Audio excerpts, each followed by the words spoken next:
எல்லாருக்கும் வணக்கங்க. Welcome to digital Bharathi. TNPSC group 2A exam நடந்து முடிஞ்சிருக்கு. இந்த எக்ஸாம் வந்து நெறைய பேர் எழுதுனாங்க.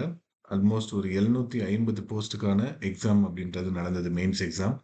இத வந்து போஸ்ட் இன்கிரீஸ் பண்ணுவாங்கன்னா, கண்டிப்பா பண்ணுவாங்க. நெறைய போஸ்ட் இன்கிரீஸ் பண்ணுவாங்க. கோர்ட்ல வந்து டைரக்ட் அசிஸ்டன்ட் போஸ்ட் ஆட் பண்ணியிருக்காங்க.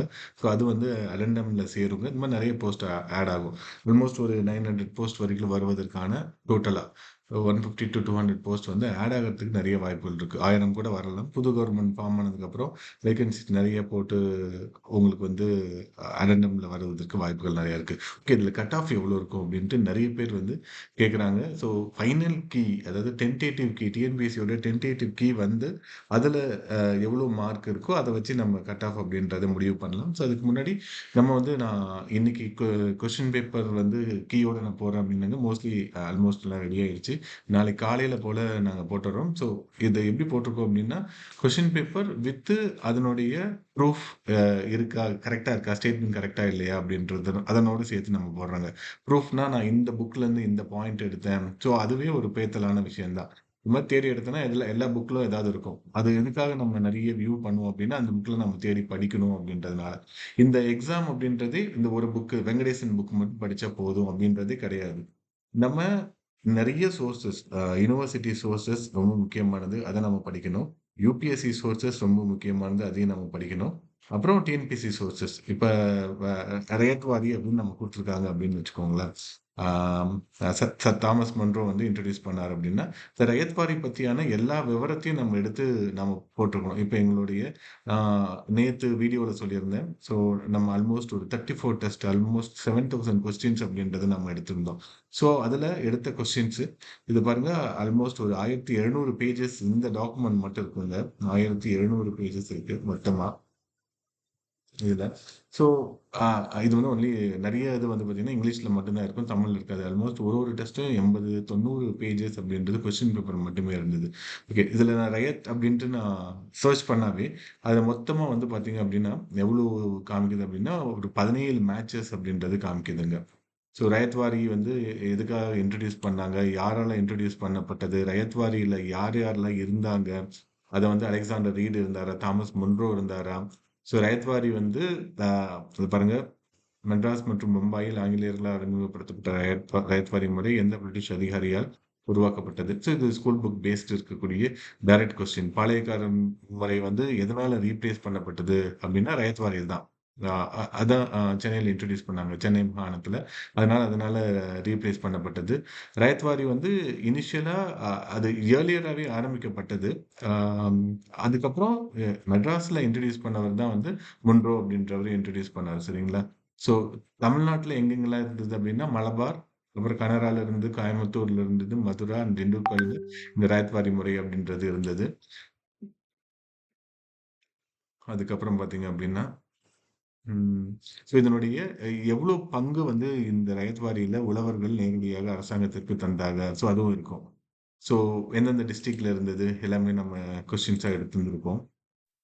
The fifth report exposed the failure of Cornwallis permanent settlement for the first time, when the committee concluded that Rightwari system enabled a British officer to reform abuses, ascertain individual rights and gain a real knowledge of people. So என்னன்னா இது வந்து ஏஆர்ல இருக்கு AR type இருக்கக்கூடிய ஒரு question. So அதை பத்தி டீட்டெயிலா நம்ம எடுத்து நாம படிக்கணும். Okay. Under the ryotwari revenue settlement the rate of assessment were எவ்வளவு இருந்தது? 50% இருந்ததா? 1/4 இருந்ததா? 1/3 இருந்து 1/3 இருந்ததுங்க. ஸோ டிஸ்ட்ரிக்ட் ஆஃபீஸரோட எப்படி இருந்தது? ரயத்வாரி முறை மாவட்ட அதிகாரிக்கும், கிராமப்புற மக்களுக்கும் இடையே ஒரு நெருங்கிய உறவுக்கு வழிவகுத்தது. ரயத்வாரி முறையின் கீழ் ஆட்சியர்கள் தனிப்பட்ட விவசாயிகளுடன் நேரடியாக ஆண்டுதோறும் ஒப்பந்தத்தில் ஈடுபட்டனர். என்னன்னா, இது ரயத்வாரி அதாவது பிரிட்டிஷ் ரீஃபார்ம்ஸ் அப்படின்றது இருந்தது. அதுல என்னன்னா நெறைய ரீஃபார்ம் இருக்கும். அவங்க டாக்ஸ்ல ரீஃபார்ம் பண்ணியிருப்பாங்க, போலீஸ்ல ரீஃபார்ம் பண்ணியிருப்பாங்க, எல்லாத்துலயுமே ரீஃபார்ம் பண்ணியிருப்பாங்க. அதுல ஒரு பார்ட் எடுத்து, அதுல டீட்டெயிலா இது மாரி வந்து மஹால்வாரிக்கு இருக்கும். ரயத்வாரி அப்படின்றது டைரக்ட்டா தமிழ்நாடோட இருக்கிறதுனால இருக்கும். ஸோ அத பத்தி டீட்டெயிலா நம்ம படிக்கணும். இந்த ஒரே ஒரு புக்ல இருந்து நான் படிச்சா போதுமா அப்படின்னா, அப்படிலாம் இல்ல. உங்களுக்கு என்னென்ன சோர்ஸஸ் இருக்கோ, அது எல்லாத்தையும் ரயத்வாரி கீழ நீங்க ஒரு 2 பேஜ்ல எழுதி வச்சுட்டீங்க அப்படின்னா, உங்க புக்ல இருந்து தான் கொஸ்டின் வரப்போகுதுங்க. வேற எதுல இருந்தும் கொஸ்டின் அப்படின்றது வரப்போறது கிடையாதுங்க. Okay. With reference to Rayatwari system introduced in Madras Presidency, consider the following. It was introduced in 1817. 1817 இது வந்து மெட்ராஸ்ல இன்ட்ரோடியூஸ் பண்ணப்பட்டது. ஸோ இது வந்து அ நெறைய சோர்சஸ் அது யுனிவர்சிட்டி சோர்சஸ்லேருந்து நெறைய எடுத்ததுங்க இது. அ மெட்ராஸ் யுனிவர்சிட்டியோடைய சோர்சஸ்லேருந்து எடுத்தது. இடைத்தரகர்களை நீக்கி விவசாயிகளை நேரடியாக அரசாங்கத்துடன் தொடர்புபடுத்தியது. உற்பத்தி திறனை கருத்தில் கொள்ளாமல் சாகுபடியின் மொத்த பரப்பளவில் மட்டுமே வரி நிர்ணயிக்கப்பட்டது. இதை செயல்படுத்த நில அளவைத் துறை உருவாக்கப்பட்டது. ஸோ இத பத்தி டீட்டெயிலா நம்ம எடுத்து குடுத்துருக்கோம். உற்பத்தி திறனை கருத்தில் கொள்ளாமல் சாகுபடியின் மொத்த பரப்பின் அளவில் மட்டுமே வரி உற்பத்தி திறனை கருத்தில் கொண்டு தான் அவங்க வந்து 1 டன் விளைஞ்சதுன்னா அதுக்கானது. நான் 1 டன்ல பயிரிட்டுருக்கிறேன் அப்படின்றதுக்காக கிடையாது. அது இயற்கை சீற்றத்தினால பாதிக்கப்பட்டது அப்படின்னா, 1 ஏக்கருக்கான பரப்பின் அடிப்படையில இல்ல, உற்பத்தி திறனின் அடிப்படையில ரயத் வாரி அப்படின்றது இன்ட்ரோடியூஸ் பண்ணப்பட்டது அப்படின்றத சொல்றாங்க. Okay.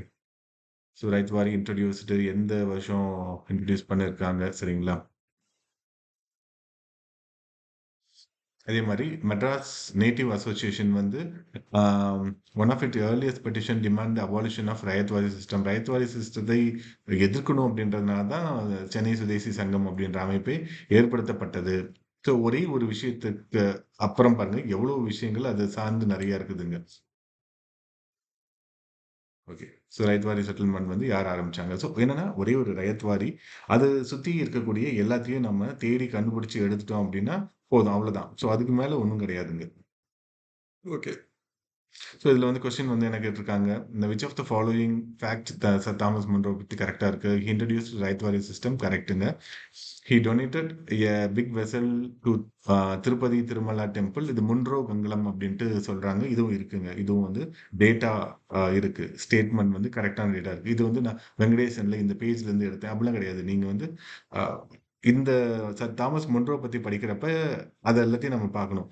He replaced pagoda with rupee. ஆக்சுவலா காயினேஜ் ஆக்ட் 1835ல தான் கொண்டு வந்தாங்க. அதுல தான் ஃபுல்லா ரீப்ளேஸ் பண்ணாங்க. இவரு வந்து 1827லயே இறந்திருப்பாரு. ஸோ அதனால இந்த ஸ்டேட்மெண்ட் அப்படின்றது தப்பான ஸ்டேட்மெண்ட்டா இருக்கும். சரிங்களா? So before 1820 the ryotwari system has been experiment with the officers like Read வந்து பண்ணியிருக்காரு. சரிங்களா? இது மாரி வந்து கரஹ்மால் ரீஜன்ல அவர் வந்து இனிஷியலாவே பண்ணியிருக்காரு. பிரசன்ட் தமிழ்நாடு இருக்கு இல்லைங்களா? ஸோ அது வந்து ஒரு ஒரு பரிசோதனை அடிப்படையில முன்னாடியே பண்ணியிருக்காரு.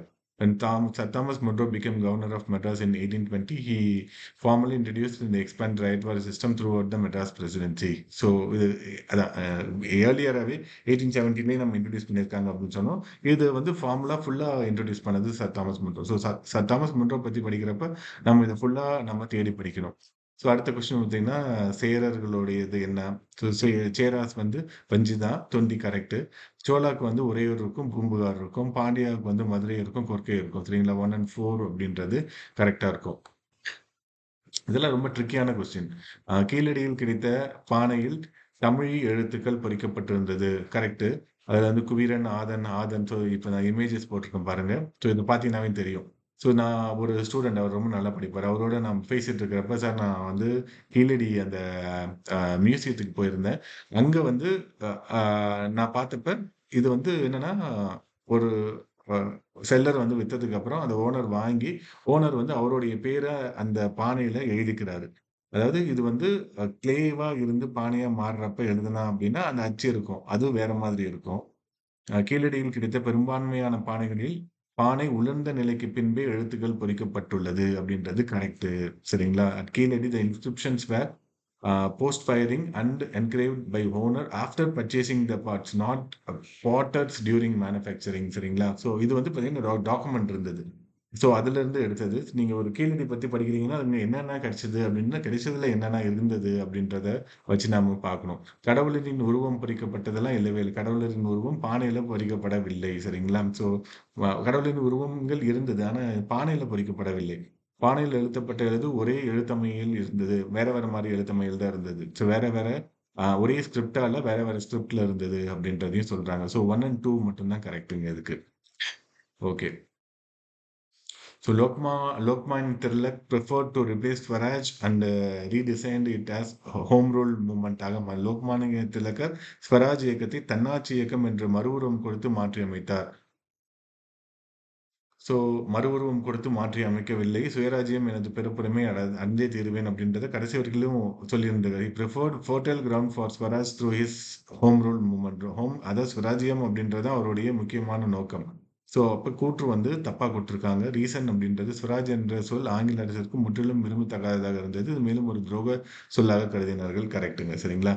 ஸோ ஏ வந்து ஆ இங்க வந்து தப்பா இருக்கு. பி வந்து கரெக்ட்டா இருக்கு. Balagangadhar Tilak did not replace the idea of swaraj. He continued to popularise swaraj is my birth right and I shall give it. சரிங்களா? The Home Rule movement 1916 was simply the political method demand for self-government within the British Empire, not replacement of Swaraj. So Swaraj அப்படின்றது அவருடைய அடியாளம். அதில் அவர் எந்த விதமான மாற்றத்தையும் பண்ணவில்லை. லோக்மானிய திலகர் ஸ்வராஜ் என்ற இயக்கத்தை தன்னாட்சி இயக்கமாக மறு உருவம் கொடுத்து மாற்றி அமைத்தார் அப்படின்றது இங்க தப்பா குடுத்துருக்காங்க. இங்கிலீஷ்ல உங்களுக்கு இன்னும் கிளியரா இருக்கும். Tilak preferred to replace Swaraj and redesigned it as home rule. ரீடிசைன்லாம் பண்ணல. ஹோம் ரூல் வேற. ஸ்வராஜ அடைவதற்கான ஒரு இலக்காக ஹோம் ரூல் இயக்கத்தை அவரு கொண்டு வந்தாரு. ஓகே. ஸோ இதுல இந்த மெட்ராஸ் பிரசிடென்சியோடைய கவர்னர்ஸோடைய ஆர்டர் போட்டிருக்கோம். சரிங்களா? ஜார்ஜ் பார்லோ, ஹியூஜ் எலியாட் பீச் அப்படின்றதெல்லாம் இருக்கும் இன்னும் கூட. பெசநகர் பீச்ன்னு நினைக்கிறேங்க. Sir Thomas Munro, Stephen Lushington. So இதெல்லாம் இருக்கும். ஸோ இந்த ஆர்டர் அப்படின்றது தப்பான ஆர்டர் குடுத்துருந்தாங்க. 4, 3, 2, 1 அப்படின்றது கரெக்ட்டான ஆர்டருங்க. ஓகே. ஸோ இந்த கேள்வி ரொம்ப நேரம் ஆச்சு. இது ரொம்ப தேடி தேடி எடுத்து அப்படின்றது ரொம்ப நேரம் ஆச்சு. ஸோ இதுதான் ஃபைனல் ஆன்ஸரான 4, 1, 2, 3 இருக்கலாம். ஆனாலும் மாறி வருவதற்கான வாய்ப்புகள் இருக்கு. திருநெல்வேலி கூட்டமைப்பு அப்படின்றது ஆ இது வந்து 2 இடத்துலயுமே புலித்தேவர் தலைமையில இருந்ததையும் சொல்றாங்க. அது இல்லாம கட்டபொம்மன் பீரியட்ல இருந்ததையும் சொல்றாங்க. திண்டுக்கல் கூட்டமைப்பு அப்படின்றது அ நம்மளுடைய கோபால் நாயக்கர் தலைமையில ஏற்படுத்தப்பட்டது. இது 1783லயே ஆரம்பிச்சது அப்படின்றத சொல்றாங்க. அப்புறம் பெனின்சுலர் கான்ஃபெடரன்சி அப்படின்றது அ அ தெற்கான கூட்டமைப்பு அப்படின்றது மருது பிரதர்ஸ்னால ஆரம்பிக்கப்பட்டது. ஸோ, இதுல வந்து இந்த பிராந்திய கூட்டமைப்பு அப்படின்றது ரொம்ப இனிஷியல் ஸ்டேஜ்ல ஆரம்பிக்கப்பட்டதா? இல்ல ஆ இந்த திருநெல்வேலி கூட்டமைப்புக்கு பின்பு ஆரம்பிக்கப்பட்டதா? அப்படின்றது தெரியல. ஸோ, இப்போதைக்கு அது மேலவே தான் குடுத்திருக்கு. 4, 1, 2, 3 அப்படின்றது கரெக்ட்டான ஆன்ஸராக இருக்கலாம். சரிங்களா? ஓகே. நமக்கு நாமே திட்டம் நமக்கு நாமே திட்டம் அப்படின்றது ப்ரமோட் கம்யூனிட்டி பார்ட்டிசிபேஷன் இன் கவர்னன்ஸ். நம்ம மக்களுடைய மக்கள் சேர்ந்து மக்களுடைய பங்களிப்போடைய நம்மளுடைய கட்டமைப்ப நகர, கிராம கட்டமைப்ப மேம்படுத்தணும் அப்படின்றதுக்காக கொண்டு வந்த திட்டம். நமக்கு நாமே திட்டம். மோஸ்ட்லி கிராமமா தான் இருக்கும். சரிங்களா? ஸோ அதில நெறைய பண்ணுவாங்க. Bus bus shelters, drinking water facility, school building, roads எல்லாமே பண்ணுவாங்க. ஸோ பஸ் ஷெல்டர் அப்படின்றது பல பயணி நிழற்குடைங்களா? ஸோ அது வந்து கரெக்ட்டா இருக்கு. தோழி ஹாஸ்டல் இது பார்த்தாவே தெரியும். தோழி அப்படின்றது ஹாஸ்டலு ஃபார் வுமன். சரிங்களா? அப்படியே இன்டர்சேஞ்ச் பண்ணி குடுத்துருக்காங்க. நம்ம ஊரு சூப்பரு அப்படின்றது அங்கன்வாடிஸ் அப்படின்றது கரெக்ட். நம்ம ஊரு சூப்பரு 2022ல தமிழ்நாடு கவர்மெண்டோடைய ஸ்கீமு. ஸோ பப்ளிக் டொனேஷனோட இந்த கம்யூனிட்டி பார்ட்டிசிபேஷனோட ரூரல் இன்ஃப்ராஸ்ட்ரக்சரை இம்ப்ரூவ் பண்றது. ஸோ அதில நெறைய குடுத்துருப்பாங்க. Anganwadi centres, school building, roads, drinking water இது எல்லாத்தையுமே வந்து மாத்தணும் அப்படின்றத குடுத்துருப்பாங்க. ஸோ, ஆ 1 அண்ட் 3 அப்படின்றது இங்க கரெக்ட். இவங்க வந்து என்ன குடுத்துருக்காங்க? இன்கரெக்ட் பேர்ன்னு குடுத்துருக்காங்க. 2 அண்ட் 4 அப்படின்றது வருதுங்க. Okay. So Tamil Nadu industrial investment corporation, Tamil Nadu civil supplies corporation. So இது எல்லாமே வந்து இவங்க குடுத்தது. ஸோ ஐசி வந்து 1949, Tamil Nadu civil supplies corporation 1972, Tamil Nadu industrial development corporation TIDCO 1965, Tamil Nadu industrial promotion corporation வந்து 1971ங்க. ஸோ இது 4 கேள்வி இந்த பார்ட்ல இருந்து மட்டுமே கேட்டிருந்தாங்க. ஸோ ரொம்ப முக்கியமான பார்ட். அதான் இண்டஸ்ட்ரீஸ் அப்படின்னு எடுத்தோம் அப்படின்னா, நெறைய ஸ்கோப் இல்லாத இடம். அதனால இதுலருந்து நெறைய டிஎன்பிஎஸ்சிலயே நெறைய கொஸ்டின்ஸ் அப்படின்றது கேட்டுட்டே இருந்திருந்தாங்க. Okay. So Simplify TN is an initiative to simplify governance and regulatory process. SITN அப்படின்றது சிம்பிளிஃபைட் டிஎன் தான் கரெக்ட்டுங்க. அது மாரி SEMT state e mission team அப்படின்றதும் கரெக்ட். அறிவு அப்படின்றது natural language processing chatbot jointly developed by TNEGA and Anna university. இங்க அண்ணா யூனிவர்சிட்டியா இல்லையா அப்படின்றது நமக்கு டவுட் வந்திருக்கும். ஆனா இந்த அறிவு அப்படின்றதே டவுட் தான். சரிங்களா? அறிவு அப்படின்றது சாட்பாட் கிடையாது. அனில் அப்படின்றது தான் சாட்பாட். சி18 அப்படின்றது மாத்தி குடுத்துருக்காங்க. Centre of excellence in emerging technology அப்படின்றத குடுத்துருக்காங்க. 1 அண்ட் 2 தான் வந்து இங்க கரெக்ட்டுங்க. Okay. Tamil Nadu government service rule are made under the provision of power conferred by Indian constitution under article 9 மத்ததெல்லாம் நமக்கு ஆ வராது. அதாவது ஸ்டேட் பப்ளிக் சர்வீஸ் கமிஷன்ல 360, 365லாம் வராது. 311 மேபி அ வரலாம். ஆனா 309 தான் வந்து கவர்னருடைய ரூல் மேக்கிங் பவர்ல குடுத்துருக்காங்க. ஸோ 309 அப்படின்றது கரெக்ட்டு. கவர்மெண்ட்ல வேலை செஞ்சீங்கன்னா தெரியும். இந்த 309 அப்படின்றது ரொம்ப முக்கியமான ஒரு ரூலா இருக்கும். ஓகே. ஸோ அடுத்தது which of the following is incorrectly paired அப்படின்றத குடுத்துருக்காங்க. ஸோ இதில வந்து 214 வந்து தப்பா குடுத்துருக்காங்க. ஏடிஹெச்டி அப்படின்றது attention deficiency hype hyper activity disorder ADH குழந்தை அப்படின்னு சொல்லுவாங்க இல்லைங்களா அது. ஏஎஸ்டி அப்படின்றது ஆட்டிசம் ஸ்பெக்ட்ரம் டிஸார்டர் இவங்க வந்து டெஃபிஷியன்சி அப்படின்றத குடுத்துருக்காங்க. 214 வந்து தப்பா குடுத்துருக்காங்க. 1 அண்ட் 3 கரெக்ட்டா குடுத்துருக்காங்க. ஓகே. அடுத்தது இந்த GeM portal. So GeM portal government procurement அப்படின்றது நெறையா இருக்கு. The public procurement in India reached up to 20-25% of the GDP. So government வந்து நெறைய ப்ரொக்யூர் பண்ணுவாங்க. கவர்ன்மென்ட் வந்து நெறைய பில்டிங் கட்டுவாங்க. நெறைய ஸ்கீம்ஸ் இம்ப்ளிமெண்ட் பண்ணுவாங்க. அதுக்கு மெட்டீரியல்ஸ் வாங்குவாங்க. அது மாரி நம்ம ஜிடிபில 20லேருந்து 25% நம்ம எப்படி போய் மளிகை கடையில பொருள் வாங்குறோமோ, அது மாரி அரசாங்கம் வாங்குது. அது வாங்குறதுல வந்து நெறைய ஒப்பந்ததாரர்கிட்ட இருந்து தான் வாங்கும். டைரக்ட்டா அ ஒரு ஒரு மேனுஃபேக்சரர்ட்ட இருந்து வாங்காம, இடையில ஒரு ஒப்பந்ததாரர் தான் வாங்கி தருவார் இல்லைங்களா? ஸோ, அத சரி பண்ணணும் அப்படின்றதுனால தான், இந்த ஜெம் போர்ட்டல் அப்படின்றத கொண்டு வந்து கவர்னன்ஸ்ல ரொம்ப மிக முக்கியமான நடவடிக்கை இது எல்லாமே. ஓகே. ஸோ, இதுல வந்து என்ன குடுத்துருக்காங்க அப்படின்னு பார்த்தீங்கன்னா, the the government GeM portal was launched in the year August 2016 ஏன்னா இவங்க வந்து ஆகஸ்ட் 2006 அப்படின்றத குடுத்துருக்காங்க. ஸோ, அது வந்து தப்பானது. மத்தபடி எல்லாமே வந்து கரெக்ட்டா இருக்குங்க. So conceptualised as a special purpose vehicle அப்படின்றத சொல்றாங்க. ஆமா, செக்ஷன் 8ல நான் ப்ராஃபிட் கம்பெனியா தான் இந்த ஜெம் போர்ட்டல் அப்படின்றத டிசைன் பண்ணியிருப்பாங்க. ஸோ, அத நம்ம எடுத்துக்கலாம். சரிங்களா? ஓகே. ஆப்ஷன் பி வந்து கரெக்ட்டா இருக்குங்க.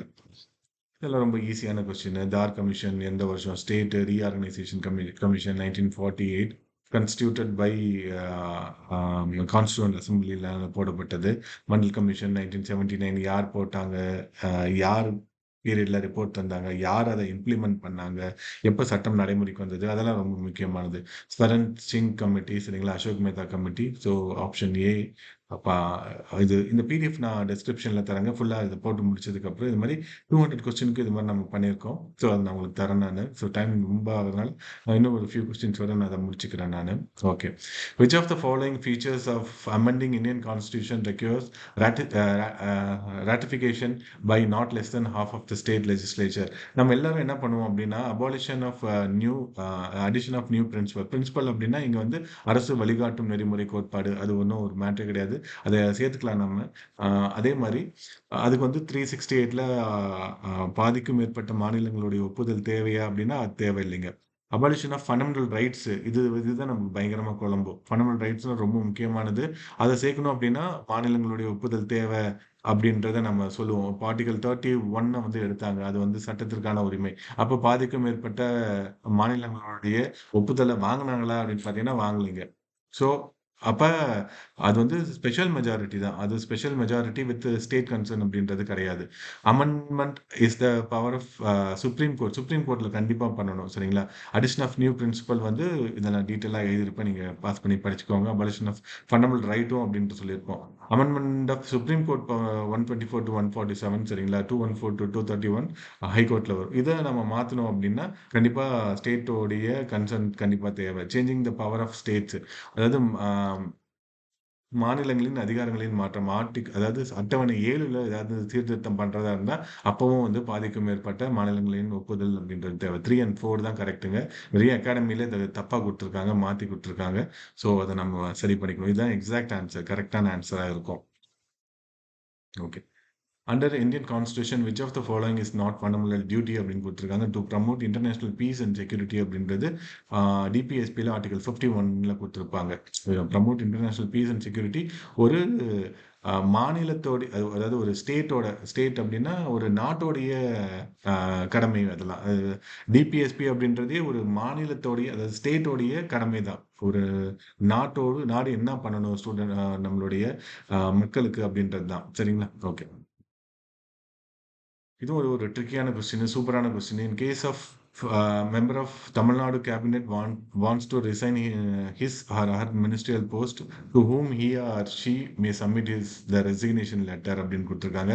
நிறைய பேர் சீஃப் மினிஸ்டர் அப்படின்னு போடுறதுக்கு வாய்ப்புகள் இருக்கு. கான்ஸ்டியூஷன்ல அப்படிலாம் ஒன்றும் எதுவுமே சொல்லலை.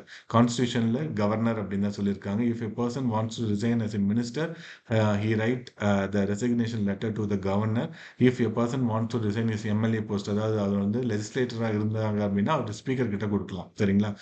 கேபினட்டா இருந்ததுன்னா கண்டிப்பா கவர்னர் கிட்ட தான் கொடுக்கணும். ஏன்னா according to article 164 the Indian constitution, chief minister is appointed by governor. கவர்னருடைய நிர்வாகத்தை வேலையை தான் சீஃப் மினிஸ்டர் தலைமையில் இருக்கக்கூடிய அமைச்சரவை குழு பண்ணுது. இப்போ நிர்வாகத்தின் தலைவராக நம்ம டி ஜோரோ டி ஃபேக்டோ சொல்லுவோம் இல்லைங்களா? ஸோ கவர்னர் கிட்ட தான் இவர் தரணும். சரிங்களா? இந்த ministers are appointed by the governor of the advice of chief minister. Most importantly, the minister hold office during the pleasure of governor அப்படின்றது கான்ஸ்டியூஷன்ல இருக்கு. Because the governor is appointed authority, the formal resignation letter must be addressed to governor தான். So submitted to the governor தான். So இது ரொம்ப முக்கியமானது. நிறைய பேர் chief minister போட்டிருப்பாங்க. இதான் கான்ஸ்டியூஷன் படி. கான்ஸ்டியூஷன்ல சீஃப் மினிஸ்டர் அப்படின்றது ஒரு பெரிய ரோல்லாம் இருக்காது. கவர்னர் தான் நிறைய இருக்கும். நிர்வாக கடமைகள் எல்லாம் அவருக்கு தான் இருக்கும். Okay. Choose the right in the match. UK அப்படின்றது பைகாமியல் லெஜிஸ்லேச்சர் கரெக்டு. அங்கே வந்து லார்ட்ஸ் அப்படின்னு கொடுத்துருப்பாங்க, மக்களவை அப்படின்னு கொடுத்துருப்பாங்க. இங்கே மேலவை கீழவை அப்படின்னு கொடுத்துருப்போம். யூஎஸ்எஸ்ஆர்லேருந்து இண்டிபெண்டன்ட் ஜுடிஷியரி அப்படின்ட்டு கொடுத்துருப்போம். ஆக்சுவலாக அது யூஎஸ்லேருந்து தான் நம்ம எடுத்திருப்போம். யூஎஸ்எஸ்ஆர்லேருந்து நம்ம ஃபண்டமெண்டல் டியூட்டிஸ் அப்படின்னு எடுத்திருப்போம். அப்புறம் சோஷியல் எக்கனாமிக் பொலிட்டிக்கல் ஜஸ்டிஸ் அப்படின்றதையும் நம்ம அங்கேருந்து எடுத்துருப்போம். ஆஸ்திரேலியாவிலேருந்து கன்கரண்ட் லிஸ்ட்டு, ஜாயிண்ட் சிட்டிங்கு, சரிங்களா, ஃப்ரீடம் ஆஃப் ட்ரேடு அதெல்லாம் எடுத்திருப்போம். யூஎஸ்லேருந்து removal of supreme court judge அப்படின்னு எடுத்திருப்போம். ஸோ 1 and 4 தான் வந்து கரெக்டான ஆன்சராக இருக்குங்க. ஓகே. ஸோ இது ஒரு நல்ல கொஸ்டின்.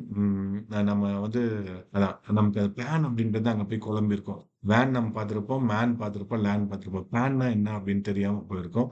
ஸோ பேன் அப்படின்னா personal area network, smallest network around a single person. நம்ம ப்ளூடூத் டிவைஸ் தான் வந்து பேன்னு சொல்றாங்க. வேன்னா வைட் ஏரியா நெட்ஒர்க். சரிங்களா? ஸோ இன்டர்நெட் அப்படின்றது van. And very large geographical area, countries continent. Man அப்படின்றது மெட்ரோபாலிட்டன் ஏரியா நெட்ஒர்க், கவர்ஸ் ஏ city R metropolitan region. Land அப்படின்றது local area, so covers ஏ small அதாவது 100 மீட்டர்லேருந்து 1 மீட்டர் வரைக்கும் 1 கிலோமீட்டர் வரைக்கும் இருக்கக்கூடிய ஸ்கூல், பில்டிங், காலேஜ் எல்லாமே land வச்சு போட்டிருப்பாங்க. இப்போ 2431 அப்படின்றது கரெக்டான ஆன்சராக இருக்குங்க. ஓகே. ஸோ யார் இந்த வேக்சினை கண்டுபிடிச்சாங்க அப்படின்றத வச்சு போட்டிருப்பாங்க. இன்கரெக்டாக இருக்கிறது வந்து 1 and 3 தான். ஸோ ஆல்பர்ட் ப்ரூஸ் சாபின், சரிங்களா? ஸோ மேக்ஸ் டெய்லர் வந்து எல்லோ ஃபீவர் அப்படின்றத சொல்லியிருப்பாரு. 1 and 3 சால்க்கு வந்து ஓகே, நான் கரெக்டாக நான் போட்டேன். நான் இன்கரெக்ட் ஆக்சுவலாக வரணும். சரிங்களா? ஸோ இன்கரெக்டாக இது ரெண்டும் தான். பிசிஜி வேக்சின்ஸு ஃபார் டியூபர்குலோசிஸ் வந்து ஆல்பர்ட் அப்படின்றவர் படிச்சிருப்பாரு. இன்டர்சேஞ்ச் பண்ணி போட்டிருக்கிறாங்க. ஓகே. ஸோ அப்போ வந்து 2 and 4 இருக்கும். இன்கரெக்டாக இருக்குது அப்படின்னால. கரெக்ட் அப்படின்னா இன்கரெக்டாக இருக்கிறது 2 and 4 தான் இன்கரெக்டாக இருக்குது. கரெக்டாக இருக்கிறது 1 and 3 இருக்கும். ஓகே. ஓகேங்க. So mention the tool used for detecting specific DNA sequence in molecular diagnosisல வந்து என்ன பண்றாங்க? மூலக்கூறு நோயறிதலில் குறிப்பிட்ட டிஎன்ஏ வரிசைகளை கண்டறிய பயன்படும் கருவிகளை அப்படின்னு நம்ம பார்க்குறப்ப, ஸோ இது வந்து சதன் பிளாஸ்டிங்ல மூலியமா தான் கண்டுபிடிப்பாங்க. இதுக்கு நிமோனிக்ஸ் கூட சொல்லுவாங்க. சதன்னா டிஎன்ஏ கண்டுபிடிக்கிறது, நார்தன்னா ஆர்என்ஏ, வெஸ்டர்ன் அப்படின்னா புரோட்டீனை கண்டுபிடிக்கிறது அப்படின்னு சொல்லுவாங்க. பிசிஆர் அப்படின்றது ஆம்பிளிஃபையிங் டிஎன்ஏ அப்படின்றத தான் பண்ணும். எலைசா அப்படின்றது புரோட்டீன், ஆன்டிபாடி, ஆன்டிபயோட்டிக்ஸ், ஹார்மோனு இதை வந்து கண்டுபிடிக்கும். சரிங்களா? அதே மாதிரி இந்த ஃப்ளோ சைட்டோமெட்ரி அப்படின்றது இதில் சொல்லியிருப்பாங்க. It is a commonly use to blood cell counting and cancer diagnostic mechanism. So இதை வச்சு நம்ம கண்டுபிடிச்சிடலாம் சதன் பிளாட்டிங் அப்படின்றது கரெக்டான ஆன்சராக இருக்கும் அப்படின்றது. ஓகே. ஓகேங்க. ஸோ ஓகே, டைம் ரொம்ப லென்த்தாக போகுது. நான் ஃபர்தராக அடுத்த வீடியோவில் நான் டீட்டெயிலாக சொல்கிறேங்க. ஓகே. இது இந்த புக்கில் இருந்து தான் எடுத்தது அப்படின்றது, இந்த புக்குக்குள்ளாரையும் உங்கள் நாலேஜை அடக்கிக்காதீங்க. ஒரு டாபிக் இருக்குது அப்படின்னா வைட் ரேஞ்சஸ் ஆஃப் எல்லாத்துலேயும் தேடி கண்டுபிடிச்சி படிங்க. 1 வருஷம் ஆகும் இந்த எக்ஸாமை பாஸ் பண்ண அப்படின்னா, கண்டிப்பாக 1 வருஷம் ஆகும். இந்த ப்ராசஸை நம்ம முழுசாக பண்ணோம் அப்படின்னா, கண்டிப்பாக 1 வருஷம் நம்ம உட்காந்து முழு நேரமும் படித்தா மட்டும்தான் ஆகும். இல்லை இந்த புக்குல இருந்து தான் கொஸ்டின் வந்துச்சு. அந்த புக்கு இருக்கிறத மட்டும் தான் நான் படிச்சுட்டு போவேன் அப்படின்னா, டிஎன்பிஎஸ்சி வேற எந்த புக்ல இருந்து வேணாலும் கேட்கலாம். ஸோ நம்ம இப்ப 20 கொஸ்டின் நம்ம சொல்லியிருந்தோம். ஸ்கூல் புக்ல இருந்து ஒரு 3, 4 கேள்வி தான் வந்திருக்கும். மத்ததெல்லாம் வெளியில இருந்து தான் வந்திருக்கு. ஸோ இன்னும் நம்ம வைடா படிக்கணுங்க. இவ்வளோதான் இது மட்டும் படிங்க அப்படின்ட்டு யாராவது சொன்னாங்கன்னா, அது தப்பு. நீங்க நல்லா வைடா படிங்க. நிறைய தேடி தேடி படிங்க. நன்றிங்க.